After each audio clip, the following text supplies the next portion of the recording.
3-4 दिन पहले जो टीओडी का निर्णय लेके आई है, टूर ऑफ ड्यूटी, और धीरे धीरे भारतीय जनता पार्टी की एनडीए की दिल्ली की सरकार ने जितने भी हमारे सरकारी संस्थान थे उनको प्राइवेट सेक्टर के अंदर दे दिया। पहले काले कानून लाए किसानों के खिलाफ और हजारों किसानों की शहादत के बाद प्रधानमंत्री को झुकना पड़ा। तीनों बिल वापस लिए और शायद प्रधानमंत्री मोदी को अगर झुकाया तो देश के किसानों ने झुकाया।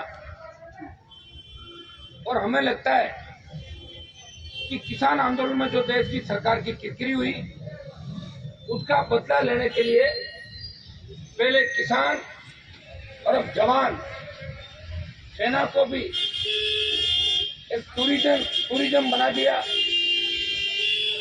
क्योंकि सबसे ज्यादा किसान के बेटे सेना की नौकरी के अंदर जाते हैं। और किसान आंदोलन के अंदर सबसे ज्यादा जहां आंदोलन चला था वो पंजाब, हरियाणा, उत्तर प्रदेश, राजस्थान और दिल्ली के इलाके थे। और मुझे लगता है कि सरकार ने अधिकारियों ने कोई सलाह दी थी, उसके आधार पे ये टीओडी लेके आए, एक बड़ा मजाक बना दिया और सेना को भी ठेके प्रथा पे, संविदा पे चलाने का निर्णय लिया। ऐसी नहीं, पूरे विश्व के अंदर ये इतिहास बनेगा कि प्रधानमंत्री की और रक्षा मंत्री की भूल से हिंदुस्तान के अंदर सेना में जाने के लिए लालायक किसान के बेटे ये सोचने में मजबूर हो गए कि इससे तो अंग्रेजों का राज अच्छा था। अंग्रेजों के राज और इस राज के अंदर कोई ज्यादा अंतर नजर नहीं आ रहा है। राष्ट्रीय लोकतांत्रिक पार्टी देश की पहली पार्टी है। जिस दिन टीओडी का निर्णय हुआ उसी दिन आरएलपी ने जवानों के साथ मैदान में आने का निर्णय लिया। 2 दिन पहले पूरे राजस्थान के अंदर शांतिपूर्वक आंदोलन हुआ, तमाम 33 जिला मुख्यालयों पे, और कल भी आंदोलन चला। बिहार से लेकर 13 राज्यों के अंदर आंदोलन चल रहा है। कई जगह आंदोलन हिंसक हो गया। मैं उन नौजवानों से अपील करूंगा कि हिंसा का रास्ता अख्तियार नहीं करे। और कई नौजवान इसके अंदर आत्महत्या भी कर चुके हैं। उनको लग रहा है कि उनका भविष्य अंधकार में, क्योंकि लाखों रुपए डिफेंस के अंदर देने के बाद वो तैयारियां कर रहे हैं, घर वाले पैसे खर्च करते हैं, सैनिक बनाना चाहते हैं, मजबूत सैनिक तो देश की रक्षा के लिए लड़े। बच्चों को लगा कि हमारा भविष्य अंधकार में होगा तो बच्चे सुसाइड करें। मैं अपील करूंगा बच्चों से कि आत्महत्या जैसा भयावह कदम नहीं उठाएं। जिस तरह किसान आंदोलन में प्रधानमंत्री को झुकाया था, इस टीओडी के मामले के अंदर भी मैं देश की सरकार को चेतावनी देना चाहता हूं कि समय रहते इस फैसले को वापस ले ले, नहीं तो 2024 में मोदी जी को वापस आने का सपना चूर कर देंगे देश के जवान। पहले किसान को छेड़ा, अब उस जवान को छेड़ा जिन जवानों के दम पे मोदी जी सत्ता के शिखर पे बैठे और 2 बार प्रधानमंत्री बनने का उनका सपना पूरा हुआ। कोई बड़ा तीर नहीं मारा प्रधानमंत्री जी ने। 14 के अंदर जब सत्ता में आए तो बड़ी उम्मीद थी लोगों को कि कम से कम हमारे सेना के जवान शहीद नहीं होंगे। हमारे अर्धसैनिक बल जिस तरह रोज कहीं माओवाद, कहीं नक्सलवाद, कहीं आंतरिक झगड़ों की वजह से हमारे सीआरपीएफ, बीएसएफ और जो दूसरे हमारे सीआईएसएफ के किसान के बेटे शहीद हो रहे हैं, मिलिट्री के जवान शहीद हो रहे हैं आतंकियों से मुठभेड़ के अंदर, चाहे जम्मू कश्मीर ले लो, चाहे दूसरे इलाके ले लो, चाहे हमारी सीमाएं चाहे चाइना और पाकिस्तान की लगती है। लेकिन 14 से लेकर आज तक 8 साल में मैं तो ये भी कहना चाहूंगा कि यूपीए के टाइम में जो शहादत होती थी उससे ज्यादा शहीद किसान के बेटे इस देश के अंदर 8 साल में शहीद हुए थे। मैं प्रधानमंत्री जी का एक भाषण सुन रहा था जब वो लोकसभा में कह रहे थे कि कोरोना हिंदुस्तान में नहीं आएगा, जैसे कोई भगवान हो। और कोरोना भी आया और विश्व में सबसे ज्यादा अगर मौतों का रिकॉर्ड बना वो भारत के अंदर बना, जहाँ 50 लाख लोगों की मौत हो गई। 10 लाख तो सरकारी आंकड़े बता रहे, लेकिन 50 लाख से ज्यादा जवान किसान खत्म हुए। दिल्ली की सरकार पूरी तरीके से फेल रही और लोगों को भगवान के भरोसे छोड़ के दिल्ली वाले अपने दूसरे कामों में लगे। क्योंकि नोटबंदी के बाद जो जो निर्णय इन्होंने किए, विपक्ष को तो खत्म कर दिया, क्योंकि विपक्ष कोई है नहीं, इसलिए आराम से फुटबॉल खेल रहे हैं अकेले ही और गोल पे गोल दागे जा रहे हैं। अब सेना बची है, तो सेना में 4 साल बाद जो आएगा वो अडानी अंबानी के अंदर वहाँ उसकी सिक्योरिटी गार्ड की नौकरी का अर्थ नहीं रख देंगे। आज मुझे कोई कह रहा था, जब गृह मंत्री जी ने कहा 10% हम उसमें कर देंगे पैरामिलिट्री फोर्स के अंदर। कैसे कर दोगे आप? पैरामिलिट्री फोर्स में तो ऑलरेडी जो मिलिट्री की 14, 15, 16, 20 साल की नौकरी करके आता है, उन भूतपूर्व सैनिकों का ऑलरेडी आरक्षण होता है। वहां आप नहीं कर सकते ऐसे। आपने ये निर्णय गलत किया है। इस निर्णय से गृह युद्ध की स्थिति देश के अंदर पैदा हो सकती है। 4 साल जो वहां जाएगा, इसके बारे में मैं आपको थोड़ा सा ब्रीफ कर दूं। कल मैं टीवी चैनल के ऊपर बैठा था, तो 2-3 सेना के अधिकारियों को लाए जो मुझे लग रहा बीजेपी माइंडेड होंगे, वो अलग ही इसकी गाथा बता रहे थे। लेकिन इसके अंदर में इसलिए आपको जाना जरूरी है कि जवान से जुड़ा मुद्दा है और समय रहते इसको हमने नहीं संभाला तो देश बर्बाद हो जाएगा। और ये नेता जब देश सुलग उठेगा, अभी जो बिहार के अंदर आग लगी, मैं राजस्थान के मेरे भाइयों से अपील करना चाहता हूँ कि ऐसा हिंसक प्रदर्शन नहीं करें। बहुत मेरे पे दबाव है जवानों का, पूरे देश के जवानों का, हरियाणा, पंजाब, उत्तर प्रदेश, करमान की आप सड़क पर निकलो। लेकिन मैं ऐसा नेता नहीं हूँ पॉलिटिकल माइलेज के लिए कहीं आग लगाता घूमूं। आपने मेरे बड़े बड़े आंदोलन, बड़ी बड़ी रैलियां देखी जो राजस्थान के अंदर 5 से 7 लाख की थी। लेकिन कानून व्यवस्था को खत्म नहीं होना चाहिए। कानून का राज हमेशा रहा, कानून का सम्मान राजस्थान के नौजवानों ने किया। मैं फिर नौजवानों से अपील करूंगा, हिंसा का रास्ता अख्तियार नहीं करें। हमें लोकतांत्रिक तरीके से आगे बढ़ना है और दिल्ली की सरकार को झुकाना है।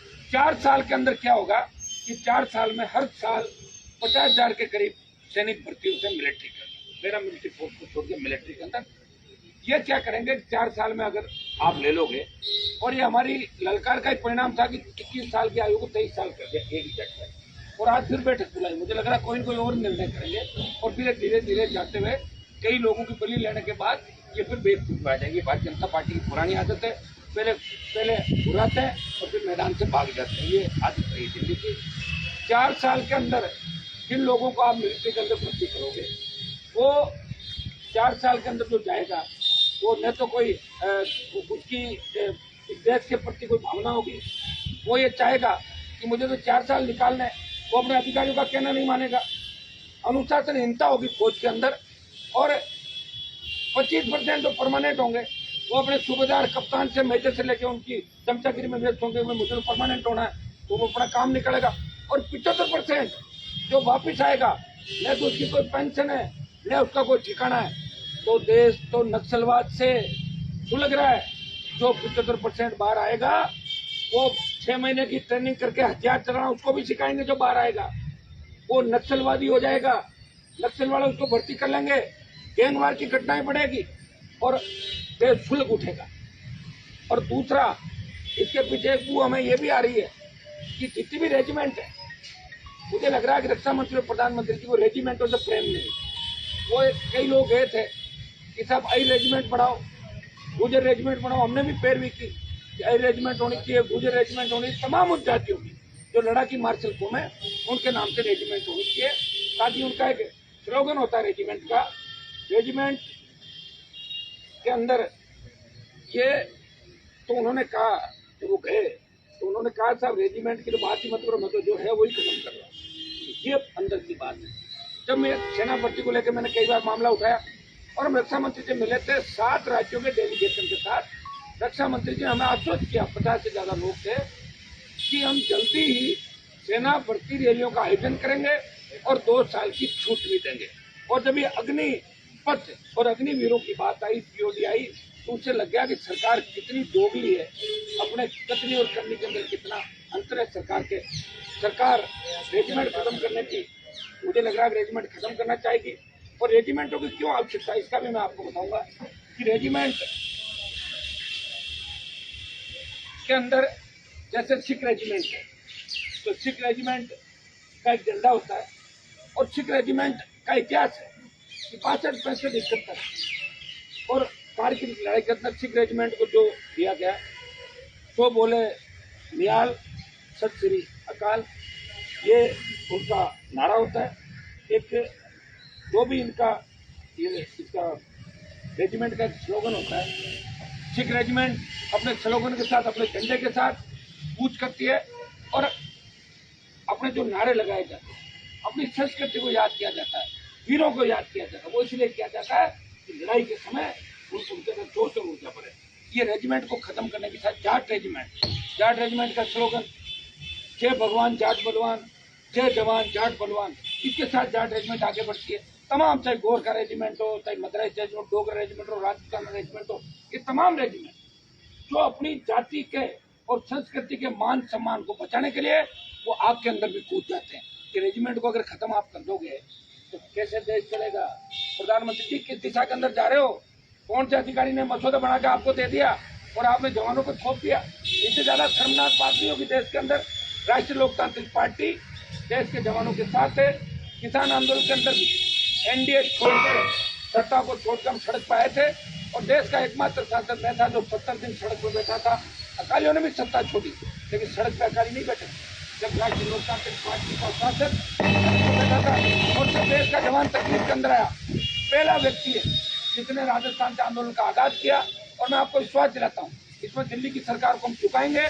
और 27 जो तारीख है, ये आने वाली 27 जून, इसको जोधपुर से 1 लाख से ज्यादा जवान जोधपुर में अपना शक्ति प्रदर्शन करेंगे, अपनी ताकत दिखाएंगे टीओडी के खिलाफ।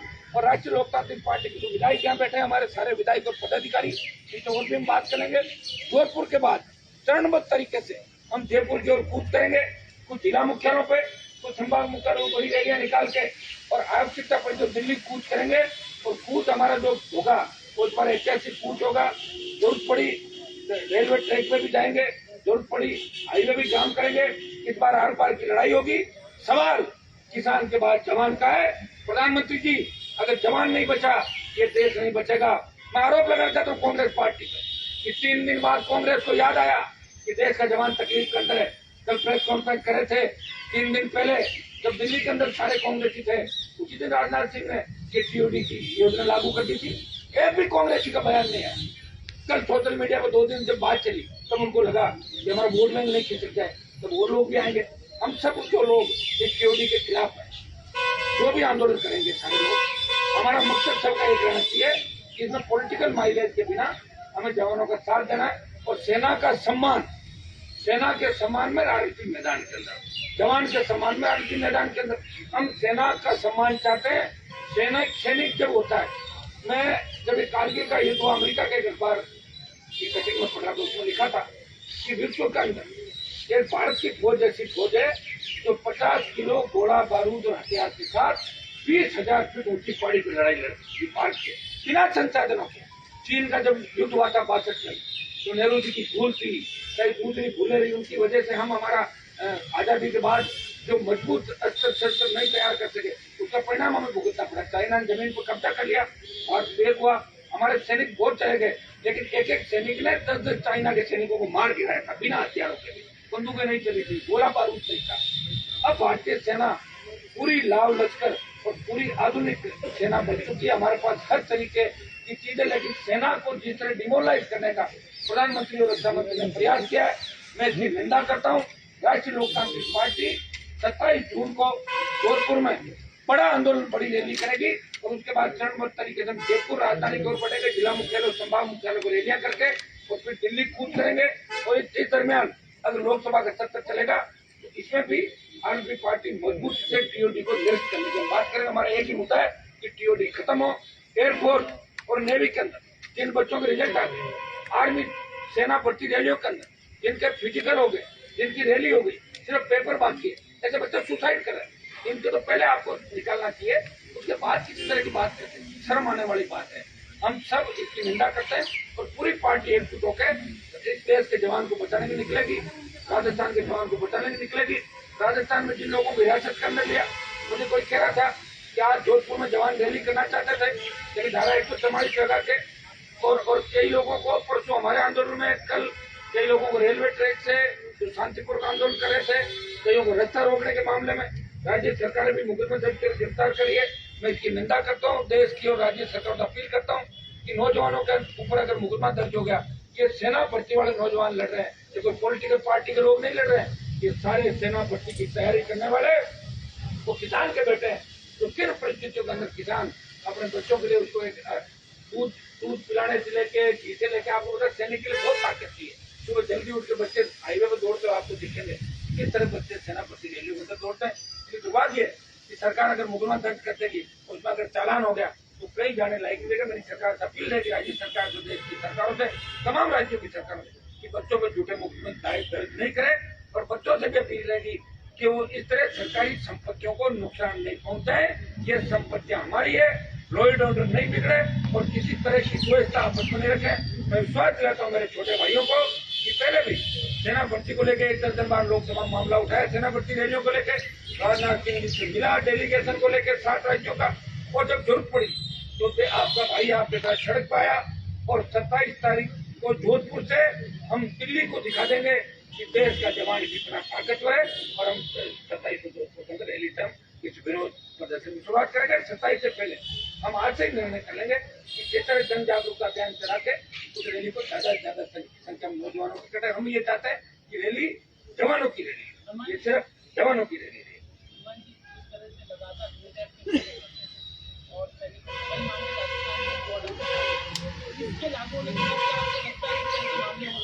ये तो पूरी बढ़ जाएंगे, 4 साल जो जाएगा और मौज मस्ती करने चला जाएगा, करेंगे भारी भ्रष्टाचार जो हो जाएगा। तो मैं ये जो बोल रहा हूँ, हनी ट्रैप का मामला ही बढ़ेंगे, भारी भ्रष्टाचार होगा, जाएगा सोचेगा पर्यटन की दृष्टि का है, मौज मस्ती कर लो। हमारे देश में तो कई पूर्व मुख्यमंत्री मौज मस्तियां कर दिए था, आपको ध्यान है सारा। तो किसका नहीं क्यों होना पड़ता? आपको सवाल तो पूछा यार, आप सुन लो। अब आप गिरिराज सिंह ने आपको गुंडा कहा है, आपको बिहार वालों को गुंडा कहा है, सभी को गुंडा देखिए ये सही है कि गिरिराज सिंह का कल मैं जब टीवी डिबेट में था तो गिरिराज सिंह जो बड़बोले मंत्री है देश के, जिनको ज्ञान नहीं है ज्यादा, सिर्फ उनको इसलिए मंत्री बना रखा है कि हिंदू हिंदू हिंदू हिंदू करते रहते हैं, बड़ बोलते हो। नहीं तो उनका अपने डिपार्टमेंट का ज्ञान है। ग्रामीण विकास अभी सबसे कमजोर डिपार्टमेंट है देश। गिरिराज सिंह को देने के बाद बनता ढार हो गया डिपार्टमेंट का। और गिरिराज सिंह के बारे में ये भी कहना चाहूँ, मेरे तो अच्छी उनसे मित्रता था गिरिराज सिंह से, लेकिन एक दिन मोदी की मीटिंग ले रहे थे, मीटिंग के अंदर मोदी जी ने यह कहा कि तमाम बीजेपी के सांसद बीजेपी की टोपी लगा के और लोकसभा के अंदर जाए। कहाँ से जाएंगे? मिनिस्टर नहीं जा सकता, क्योंकि मिनिस्टर संविधान से बंधा होता है, वो किसी पार्टी का नहीं होता, तो मंत्री होता है, संवैधानिक पद होता है। तो गिरिराज सिंह टोपी लगा के आ गया अंदर, हम लोगों ने विरोध किया, टोपी उतार के बोले चोरी। तो उसको यही पता नहीं लोकसभा में टोपी लगा के जाना चाहिए कि नहीं जाना। मोदी जी कहते कुएं में कूद जाए, उनको पता ही नहीं मंत्री रहते कुएं में नहीं कूदा जाता। और उनकी मानसिक स्थिति ठीक नहीं गिरिराज सिंह की, कल मैंने देखा था उन्होंने आंदोलन कर रहे नौजवानों को देश में गुंडा कहा था। और इन्हीं भारतीय जनता पार्टी के नेताओं देश में किसानों को भी आतंकवादी गुंडा कहा और छू के चाहता था बीजेपी ने, तो आपके सबके सामने। तो ये तो कहेंगे, उकसाएंगे और फिर पीटी बिल्ली बन के भाग जाएंगे ये लोग। जिस तरीके से किसान आंदोलन बहुत लंबा चला था, अगर जरूरत पड़ेगी तो ये लंबा जितना चलेगा इसमें जान भी देनी पड़ेगी तो दे देंगे। बता दिया ना आपको, झुकाएंगे सरकार को, सीओडी निरस्त कराएंगे, सेना का सम्मान लौटाएंगे, बाकी कोई उसी पर समझौता होगा, किसी बात को कोई समझौता नहीं। कारण क्या लग रहा है आपकी बातें कह रहे हैं, मंशा मैंने आपको अंदर की बता दिया। एक तो रेजिमेंट खत्म कर दो सारी। मोदी जी तो अपने अलावा किसी की तारीफ सुनना ही नहीं चाहते, वो तो कह रहे देश में मेरी तारीफ करो सारे लोग। कौन सी रेजिमेंट, कौन से लोक देवता, क्या है वीर? मैं ही वीर हूँ, उनका कहना मैं ही वीर हूँ, मेरे बाद सृष्टि खत्म। आप ही बताओ 70 साल की बात करें तो 70 साल से ऊपर खुद हो गए ना, प्रधानमंत्री इस्तीफा क्यों नहीं दे रहे? कह रहे 70 साल के बाद हम टिकट नहीं देंगे। अरे तुम कितने लोग हो जो 70 साल से ऊपर यहाँ बैठे होंगे, तो अपना वो तो लो निर्णय, तुम इस्तीफा दोगे नहीं दोगे? आप बताओ एमपीओ को, जो बीजेपी के लोकसभा के सांसद है, मैं उनकी स्थिति देखकर मोबाइल से शेयर करता हूँ। कई किसान के बेटे वो अगर साहब हमारी बात नहीं बोल पाते, हमें तो इस तरह डांटते हैं कि तुम अगर कोई ट्रांसफर का और पेपर लेके और दिल्ली में दिखे ना, ठीक है टिकट काट दूंगा तुम्हारी, चुपचाप आओ, खाना खाओ, बैठे और वापिस चले जाओ अपना तैयार। इस जैसे टीचर डांटता है ना बच्चों, दूसरे छात्रों को डांट पिलाई देते। बीजेपी के अंदर ये अनुशासन है और बाकी लोग चाहे जो करो। यहाँ पर देख लिया देखो पूरे देश में इस रैली का, ये आपकी आप लोग कह रहे हो, हो सकता है इस बात सही हो, लेकिन पूरे देश में जो आंदोलन हो रहा है, आप लोग खुद से परेशान हो रहे हैं। सड़क माफी आप रैली रोकोगे, आपने बोला ट्रेन रुकेंगे। आज मैं बाइक पर हूँ। आप लोगों को क्यों परेशान करते हो? बीजेपी के मंत्रियों को उनको बोलो। आम लोग तो वैसे ही परेशान है। सुनो मेरी बात, आम लोग तो टोल दे रहे हो ना, आप टोल दे रहे हो, आप बड़ी बिजली की आपके बिल आ जाते हैं, और फिर भटकता आम आदमी केंद्र बिल ज्यादा आ गया, फैक्ट्रियों वाले उद्योग वाले चोरी कर रहे हैं, मिली भगत करके उनको कोई नहीं छेड़ता। आम व्यक्ति को तो, आम आदमी तो इस देश में वैसे ही परेशान है। न आपको पीने का पानी मिल रहा है, न आप कानून का राज है, बहन बेटे हमारी सड़कों में निकल नहीं सकती। महारानी कॉलेज के सामने देख लो आप, जहाँ जयपुर में अपने बैठे हैं, हमारे बच्चे वैसे ही सुरक्षित नहीं है। आम आदमी परेशान है, पेट्रोल डीजल 100 पार चला गया। आम आदमी की परेशानियों के लिए तो लड़ाई लड़ रहे हैं। कौन लड़ेगा आपकी लड़ाई, बताओ मुझे। ये तो अचानक से जवान का मामला आ गया, इसलिए हम जवान को लड़ाई लड़ते हैं, नहीं तो किसान जवान सारी लड़ाई लड़ते हैं, क्योंकि अभी मामला जवान से जुड़ा है, सेना से जुड़ा है, इसलिए हमने इस आंदोलन को जवानों तक ही रखा है। देश का जवान लड़ेगा। कांग्रेस को पहले दिन से पता था वो आंदोलन वो इसलिए करेगा, आरएमसी करेगा। और कांग्रेस राहुल गांधी ईडी में बयान होते उस पर आंदोलन करनी, जननेता का कोई आंदोलन नहीं है। वो अब इसलिए करें, मिलाजुली का खेल है ना, तीसरी नई ताकतों को देखना ही नहीं चाहिए। मोदी जी और कांग्रेस की एक ही प्लानिंग है कि तीसरा तो नया खड़ा ही नहीं हो कोई, हम ही करते रहे आपस में, बयान देते रहे, ईडी को भेजते हैं, बुला लें, गिरफ्तार करेंगे जब मानेंगे। खाली उसे भेजने से क्या होता है, टाइम खराब करना होता है। या 22 साल आपने देखा वसुंधरा गहलोत कैसे मिले होते, किस तरह राज्यसभा में क्रॉस वोट हुआ, क्रॉस वोट करके अग्रिम का हाँ करके जा रहे हो, जाओ दमो तो कर लो। इसका कारण क्या है, मिलाजुली का खेल। वसुंधरा जी जब सरकार का फ्लोर टेस्ट हो रहा था तो इनके 4-5 लोग एबसेंट हो गए। आप बताइए कितनी बड़ी बात है, एक दूसरे की मदद कर रहे हैं। माथुर आयोग से लेकर आज तक आप देख रहे हो, वसुंधरा के बेटे का जमीन का मामला हो, गहलोत मदद करते हैं, गहलोत की बात वसुंधरा मदद करती है, तो पूरी बीजेपी कांग्रेस सब मिले हुए हैं। अब हमें इसमें नया ढूंढ रहे हैं। और पहले बात तो आप ये देखोगे, आप मेरे से सवाल करो, राजस्थान में मैं पहला व्यक्ति हूँ जिसने पार्टी बना के इस राजस्थान के मान सम्मान को बचाने का प्रयास किया। तो बाहर की पार्टी आती थी पहले जो भी लोक दल, जनता पार्टी जो भी आई, उनके नेता बाहर के थे रहे। Remote control UP, Haryana, Bihar और दिल्ली का हाथ में होता था। कम से कम रिमोट कंट्रोल तो हमारे पास लेके आ गए, तैयार करें। पंचायत चुनाव लड़ाई, पालिका चुनाव लड़ाई, समय लगेगा। देश को आजाद होने में 200 साल लगे थे, कितने लोगों ने साथ दी थी। और ये कोई, मैं थोड़ी कह रहा हूँ आज हम जीत जाएंगे, इसमें बड़ी से बड़ी लड़ाई लड़नी पड़ी, लड़ेंगे। हो सकता है लड़ते लड़ते जान भी चली जाए हमारी, लेकिन लड़ाई बंद नहीं होगी। और राजस्थान का सम्मान इस देश के अंदर चलेगा, राजस्थान लीड करेगा इस बार इसको, क्योंकि सबसे पहले अगर कोई नेता इस आंदोलन में सड़क पाया था तो राजस्थान की आपका भाई सड़क पाया था, जवानों के और सेना के सम्मान। मान जी, बीजेपी के जो एक वोट का वोट वोटिंग हुई, आपको क्या लगता है कि वो किसके कहने पर, किसके प्रभाव में हुई? हालांकि उनका इंटरनल मामला है। बीजेपी की आप तो सब पार्टी- बीजेपी में तो ऐसा है कि 13-14 मुख्यमंत्री के दावेदार, मैडम भी है। दो बार सीएम रही है, वो तो है ही 12-13 हुआ, और नए नए आ रहे हैं। किसी को कह दो, आप फोन कर लो कि भाई साहब आपका ऊपर सीएम में नाम चल रहा है, हाँ चल रहा, भगवान की कृपा हो जाएगा। विधायक नहीं जीत सकते मुख्यमंत्री। अच्छा, सपने लेने पे तो कोई प्रतिबंध तो है नहीं, मैं तो कह रहा हूँ इसको भी कानून बनना चाहिए। हर कोई हर तरह सपना नहीं लेता बता, तो ये भी करें। आदमी अपने औकात में है, औकात से बाहर नहीं। यहाँ पे बाबा है, वो क्रॉस वोट हुआ ना, जो क्रॉस वोट किया, इसका दबाव था या प्रभाव था? देखिए, जो क्रॉस वोटिंग किया वो तो वसुंधरा और सीएम का मामला था। और जो 2 वोट घनश्याम जी को ज्यादा दिए, वोट उनको 41 दिए, 2 वोट ज्यादा दिए, वो बीजेपी के प्रदेश अध्यक्ष ने 2 लोगों ने करा दिया, तो भाई साहब बैठा दोनों उन्होंने कहा 43 इधर करा दो, घनश्याम जी को बचाना है, और ये क्रॉस करा दो। सारे ही बता दिया यार, वोट क्या था, मेरे 3 वोट थे, मैंने पहले ही कह दिया था। कोई आरोप प्रत्यारोप लगाए, उससे कोई फर्क नहीं पड़ता। यूँ तो लोग कल को आपके सब पे आरोप लगाते हैं, आरोप मतलब डरने वाले नहीं, आरोप का भी मत आता। मेरे पे भी आरोप लगे थे, और मैंने दिल्ली हाईकोर्ट का दरवाजा खटखटाया।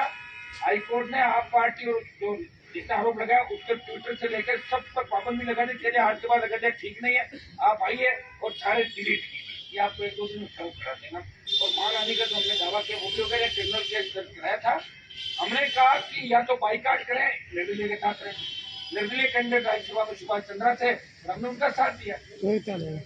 हम हमारे कमिटमेंट पक्के थे, तीनों वोट हमारे ये बैठे, और इनको तोड़ने का भी प्रयास किया गया, लेकिन ये वही खड़े रहे।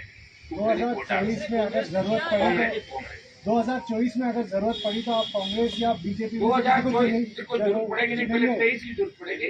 24 की बात करो सर, केंद्र की। तो पहले ऐसे कैसे करोगे बात? आज तो आज की तारीख की बात करो, कल पता नहीं क्या होगा। 2023 के पहले राजस्थान में व्यवस्था परिवर्तन की लड़ाई राष्ट्रीय लोकतांत्रिक पार्टी अपने दम पे लड़ेगी।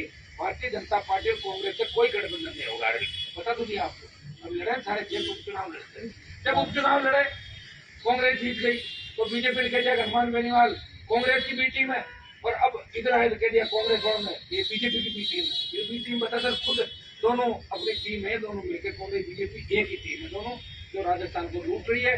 और देश में प्रधानमंत्री को पता है कि राहुल प्रियंका के नोटिस देते रहेंगे, कभी वो इसका राहुल का जीता है उसका दे देंगे, बीमार पड़ जाएंगे, कभी ये हो जाएगा वो हो जाएगा, कोई बोलने वाला नहीं। लड़ाई भी लड़ेंगे तो हम जैसे जवान लड़ेंगे, क्योंकि हमें सत्ता का मोह नहीं। 20 साल से सत्ता छोड़ के सड़कों पर संघर्ष किया, मिनिस्ट्रियां छोड़ी यहाँ पे भी, दिल्ली में भी, और अब भी इस आंदोलन मुझे लग रहा है इस बार लोकतांत्रिक तरीके से आंदोलन करने से फिर राजस्थान करेगा, क्योंकि राजस्थान में जवानों का बड़ा उबाल है।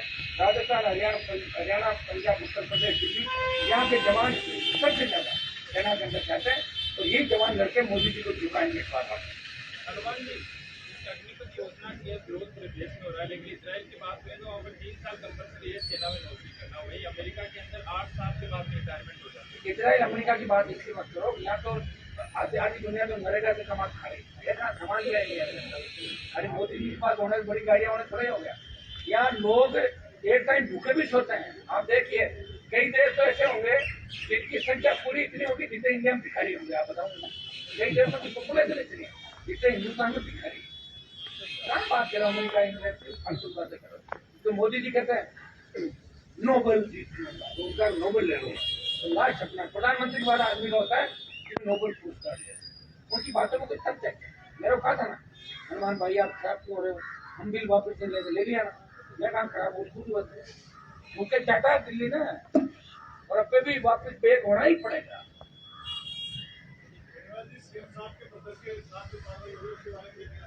देखिए ईडी सीबीआई का दुरुपयोग चाहे कांग्रेस की सरकार रही चाहे बीजेपी की, तो समय समय पर करते हैं, इनका हथियार है। और ये राजस्थान की सरकार कौन सा नहीं गिरा, हमारे जैसे लोगों पर कई मुकदमे दर्ज किए, चाहे वसुंधरा थी तो 12 किए, और इससे भी 5 किए गहलोत ने। वो क्या लगता है जब कोई नहीं चूकता, ये ज्यादा फड़फड़ा रहे होंगे दिल्ली में, इनका इलाज कर दिया। ये मेरी बात सुनो, ये किसी और का इलाज करने में लगे, ये तो देश की परंपरा रही है। हाँ अभी लगेगा जब बता देंगे अभी दिमाग तो हमारे दिमाग के अंदर भी है। ठीक है, ओके सर, थैंक यू।